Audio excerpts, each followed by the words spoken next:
Aska veers away, the runner's gone. Right? There will be big imports who will want to post up as well, di ba? Pero siya, he plays slashing type. Yun na nga, magaling na score, very effective. Junmar sa may ilalim. I'll do the other things like running the floor. Ivan Aska.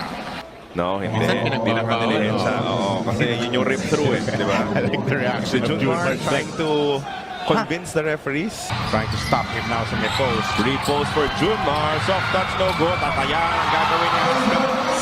All 6 points of SMB galing sa kanya. Oh, si Aska muna. Yung pupwesto dyan sa ilalim. Quick sprint move. 8 points. All in the shaded areas. Contact sa era. Tinan mo, magkakaroon ng si Arana yan. It's not small. Boom, andyan yung contact.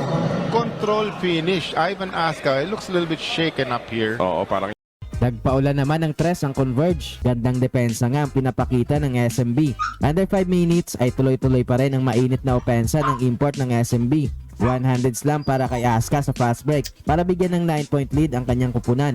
Sa mga huling minuto ng quarter ay tumulong na din ang mga locals sa opensa ng San Miguel. Naman ng second quarter ay biglangang bumagal ang opensa ng dalawang kupunan. Gandang pasa ni Junmar kay Perez sa ilalim. Back-to-back 3-point shot naman para sa Converge with under 6 minutes remaining sa quarter. Good defensive play para kay Junmar sa kanyang butata kay Vodanovic na nagresulta ng isang and one play sa kanya sa kabila. Gandang move naman ni Stockton laban sa depensa ni Junmar sa ilalim. Nag-ala Stephen Curry naman si Chris Ross sa kanyang look away 3-point shot. Natapos ang second quarter, dito mas naging agresibo sa opensa si Fajardo. 100 slam para sa kanya sa fast break mula sa pasa ni Perez. Patuloy din ang pag-ambag ni Perez sa opensa ng SMB. 3-point shot para kay Simon Enciso. At nga agad ulit ang SMB sa score na 66-52. After ng timeout ay nakadakdak agad si Ivan Aska. Fajardo sa fast break. Laging ang may sagot ang SMB para ibaba sa single digit ang kalamangan ng SMB. Sa kwarto naman ng laro ay palitan nga ulit ng basket ang dalawang kupunan early in the quarter. Nag 2 small gesture naman si Cruz kay Saldivar pagkatapos ng kanyang 2-point jumper.